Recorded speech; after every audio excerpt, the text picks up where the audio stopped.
Hi, this is Stephen Johnson with Joomla Hosting Reviews. Today we're going to install Joomla at Bluehost using the standard Joomla installer. By installing Joomla this way, you'll get a much better understanding of how Joomla works, but it does require a few extra steps.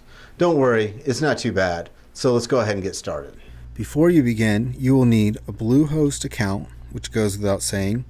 Once you have this account, they will supply you with your domain name and password, or in some cases it'll be a username and password. And the last item you want to have done is have your DNS configured, which means having your domain name pointed towards the Bluehost server.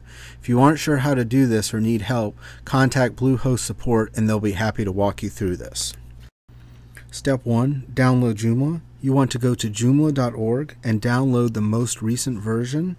For us right now it's 1.7.0, but in the future it could be 1.7.2 or a 2.5 version. So just want to grab the most recent version.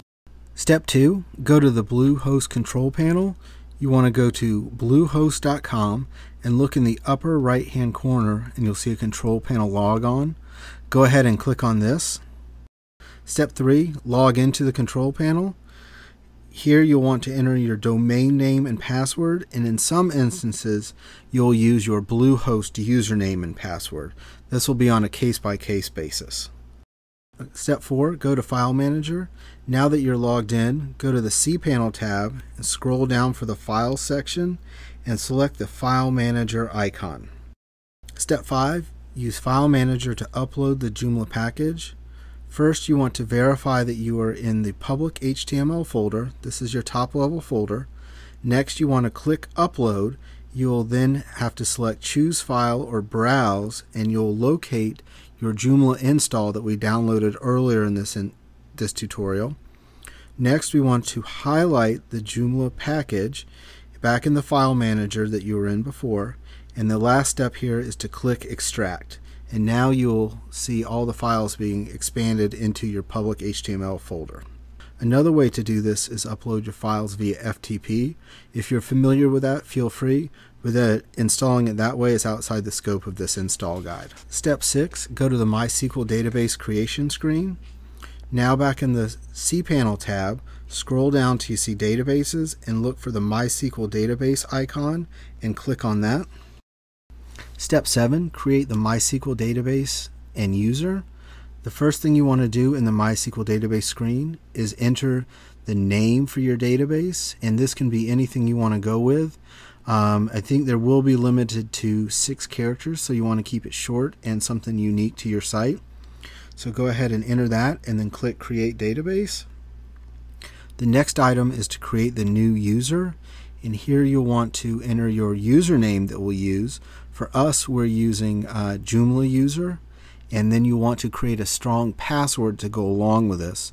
And it's advisable to keep this password separate from any of the other passwords that you're using on your Joomla site, such as FTP or your Joomla admin. Now that you've created your user, we want to add this user to the database. So you will select the user and select the database and then click Add. You will now have to choose which privileges this user will have in the database. You do want to give this user all privileges in the database. And you'll want to make sure that you write down your database name, your database user, and your database password in a safe place, so in case you need it in the future. Step 8, start the Joomla install. Go to your domain name /installation. Here you'll see the first screen for the Joomla install. Select which language you want to go with and then click Next. Step 9, the Joomla pre-installation check. Here Joomla is going and checking out the server environment. In the first section you want to make sure that they're all yeses, and if you have any no's in this first section you won't be able to proceed.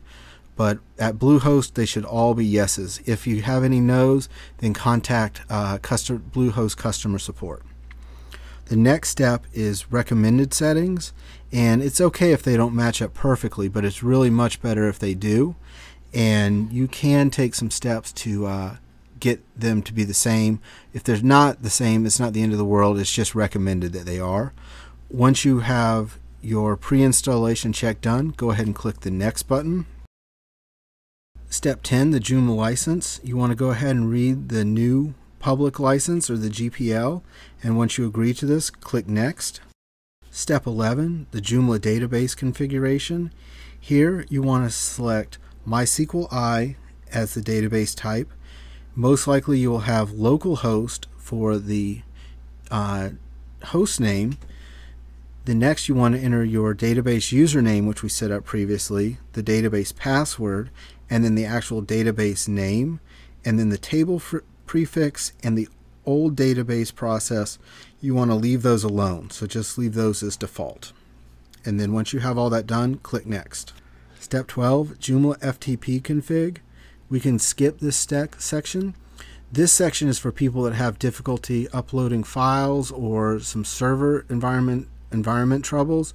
At Bluehost, you should not have to enter this information in. So let's go ahead and skip this. Step 13, the Joomla main configuration. Here you want to enter your site name, which should be 2 or 3 words in human readable form.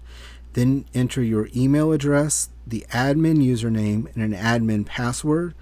You want the email address to be easily accessible because this is where Joomla will send all system announcements and information, as well as if you have to reset your password, this is where the information will be sent. For the admin username, you can use the name admin, but it's advised to use something more specific and more secure. And for the password, we want to use a highly secure password for your Joomla information. The next step is to decide if you want to install sample data, so let's take a minute to talk about that. Sample data is very good for those who are new to Joomla and are not really sure how everything's configured. When you install sample data, it adds all of the articles, categories, modules, menu items, just shows you the lay of the land of how Joomla can be configured. Once you've been through the Joomla install several times, you don't really need the sample data and kind of get in the way. So if you're new to Joomla, install the sample data. If you're familiar or experienced with Joomla, then you want to go ahead and skip this step. So make your decision if you want to install the sample data or not, and then click Next. Step 14, finish the Joomla installation. Here we want to confirm that we have removed the installation folder. This needs to be removed completely and not changed to another name. Once you have that done, you can either go to the front end of your site by clicking the Site button, or you can go to the back end of your site by clicking the Administrator button. So let's take a look at the front end of your site. Step 15, let's visit the front end of your site. So go to yourdomainname.com and take a look at your front site. This is what your Joomla site should look like. Again, we installed Joomla 1.7 with sample data. If that's what you did, it should look similar to this. If you're using a future version of Joomla, it may look a little different, but you should get the idea. Step 16, log into the Joomla administrator. So we want to go to your domain name /administrator, enter your Joomla admin name and password, and log in. Now you're in the back end of Joomla where you can start configuring your site. So congratulations, you've now installed Joomla and you can start configuring your site. Good luck. So that's how you install Joomla at Bluehost using the standard Joomla installer. So what's next? Time to start adding content to your website and getting it complete. If you did find this video helpful, we would appreciate you liking it at YouTube and leaving a review of Bluehost or any other Joomla hosting company you've worked with at Joomla Hosting Reviews. Your review is helpful and will help others find good Joomla hosting. Thanks, and see you soon.